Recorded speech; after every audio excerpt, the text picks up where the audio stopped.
সম্মানিত দর্শক, কলি সিস্টেম সেলর কাটিং করার জন্য এখানে আমি 2 গজ পরিমাণ কাপড় নিয়েছি। এখানে কাপড়টি 2 হাত বহরের কাপড়, 4টা ভাঁজ দিয়ে নিয়েছি। তো সবার প্রথমে উপরের দিকে একটা মার্ক করে এখানে আমি হাইয়ের মাপটা বের করে লং এর মাপটা বের করে নিচ্ছি। নেওয়ার পর এগুলো সুন্দরভাবে মার্ক করে নিতে হবে। তো এগুলো আমি স্টেপ বাই স্টেপ মার্ক করে নিচ্ছি। তো এগুলো মার্ক করার পর আমি এখান থেকে 2 ইঞ্চি আরো মাইনাস করে নিয়ে নিব। তো 2 ইঞ্চি করে এখানে আরেকটা মার্ক দিয়ে নিব। এখান থেকে নিচের মুহুরির মাপটা নিয়ে নিব। এরপর এইখান থেকে 2 ইঞ্চি যেখান থেকে নিয়েছি এখান থেকে আমি এখানে শেপ কাট স্কেল দিয়ে এইভাবে মার্ক করে নিয়ে এই পার্টটি এখান থেকে সুন্দরভাবে কাটিং করে নিয়ে নিব। তো এই পার্টটা প্রথম অবস্থায় এখানে কাটিং করে নিতে হবে, যেহেতু এখানে বেল সিস্টেম সেলর আমি তৈরি করব। এখানে যে কাপড়টি আছে এটা দিয়ে বেল এবং সেই সাথে কলিটা বের করে নিব।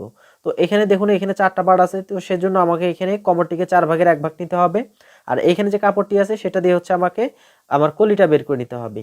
তো এখানে আমি 1 ইঞ্চি বাদ দিব এলাস্টিকের জন্য, এবং বাকি যেটা আমাদের লাগবে সেলরের বেলের জন্য সেই বেলের কাপড়টা আমরা এখান থেকে বের করে নিব। তো এই পার্টটা এখান থেকে বের করে নেবেন। নেওয়ার পর এখানে যে কাপড়টি থাকবে এটা দিয়ে আমরা কলিটা বের করে নিয়ে নিব। তো এখানে যে ভাঁজটা থাকবে এই ভাঁজে রেখে আমরা এদিকে একটা ভাঁজ করে দিয়ে দিব।